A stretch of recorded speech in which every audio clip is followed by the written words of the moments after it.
The fact that we do get along is remarkable, After considering so many years. the years of turmoil we've experienced with each other. We've also been allied on a lot of good things. We as have, well. we So, have, we actually, and after all, have. we were on the same page when the Gang of Five extended the number the of term terms. limits. Yeah. It's funny how you always give these, you pick up these nicknames for everybody. I like that. The Gang of Five. The Gang of Five, All and right. and I think that the voters, by the way, Bill, are going to punish the Gang of Five very strongly. We're looking at a potential. Do you think it's going to happen this November? I do. I believe that the Gang of Five, but for one of them, will 4 of them will go down. Well, one of the opponents that is running against one of those members of the Gang of Five, as you call it, Lou Poccia, who had a very big day yesterday. You were there in court. I saw your picture taken in front of the courthouse.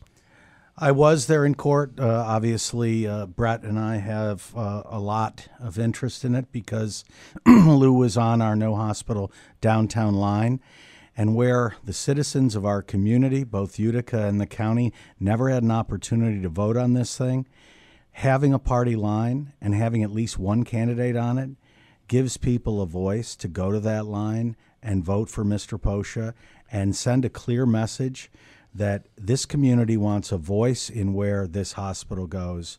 They don't want it forced down their throats. So the real message, though, will be sent, Brett Truitt, will be sent on, wouldn't you say, on Election Day.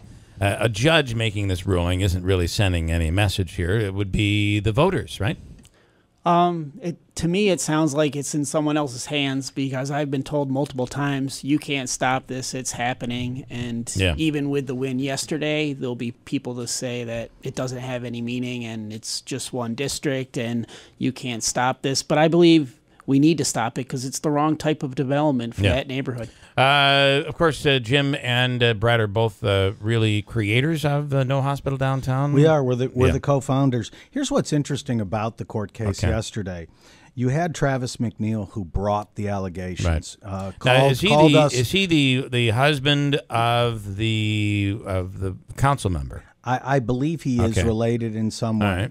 But he brought all these allegations and then didn't even bother to show up at the court case. Now, some of those allegations said that there was fraud, and that was proven yesterday that is not. Even the Board of Elections said there was no fraud. Correct. And Lou Poccia, we know Lou. He does not seem to be the type of guy that would be involved in anything fraudulent. Well, I have to say, Mr. Poccia and Mr. Zecca are 2 of the most honest people I've met since I've lived in Utica, and both of those gentlemen were intimately involved in the signing of those petitions. And you've got to remember, the objective was to get No Hospital Downtown off the ballot, and there were forces against us.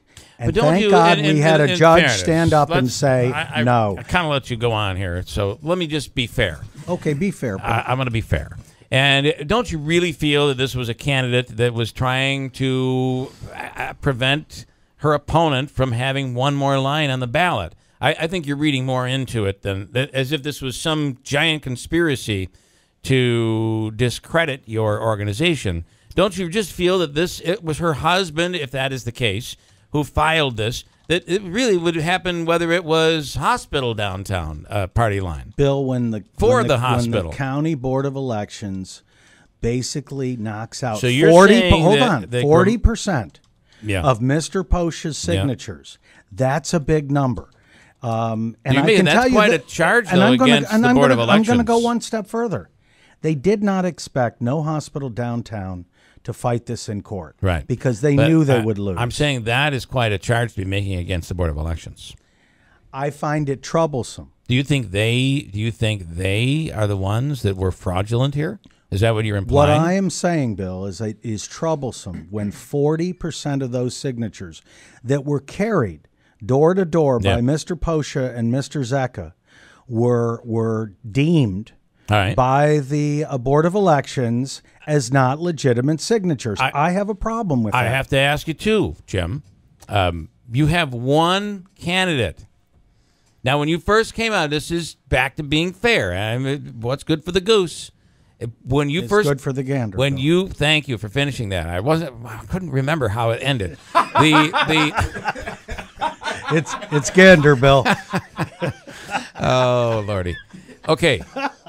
Listen, you came out here like thunder and lightning. You have a party. It's going to be exciting. You're going to put candidates on the line, and it's going to be. You have one candidate. But we have a number of candidates, Bill, that have signed the pledge, and we'll. But you only have one on the line, though. We have one on the line, but we have a number of them that are running on that platform. So that makes this not really such a large important. festival. Maybe this is just A small festival. A small festival. A get-together. A brunch. A brunch. Can I just one thing on the I'm Board glad of- you can have fun with us. I am. I appreciate that. Well, you know I always have fun, Bill. One thing on the Board of Elections, and I'm not, it's not my position or my place or responsibility to defend them, but when they came on the air and talked about the signatures they disqualified, they talked about getting guidance from the state. I want to go back because they actually spoke up on your candidate's behalf saying they didn't think it was fraud. You seem to be really outraged at some of the signatures they disqualified, and they did come on the air and explain why they went through that process. What I'm talking about is when you eliminate 40% of one candidate's signatures, that's a big chunk. That's troublesome to me, especially when I know the character of the gentleman, Mr. Poccia and Mr. Zecca, that carried most of those to be signed. So that's where I have a problem. Now, it was not until yesterday in court that the county attorney stood up and said, this is not an issue of fraud against Mr. Poccia or No Hospital Downtown. Up till then, they were saying that there were fraudulent signatures. Didn't somebody, though... It changed. The tone changed yesterday because they knew they were not going to win. And hats off to our Supreme Court Judge, Patrick McRae in Rome. Yes. If I could speak to Last, I've got like 13 seconds. Yeah, so Only it's not 13. it's not easy to get on a line. I understand that. But I foresee a day when houses do not have front doors. Yeah. It's very hard to get the signatures. I'm only saying that you're celebrating. Let's be realistic about this. You ended up with one candidate on your line. And in the district where the hospital is proposed. I understand. I understand that. So it'll be interesting to see how people vote in this election. And while some might say it bears no real, it really doesn't matter, I guess that could be an argument. But it'll be interesting to see how people vote here. Yep.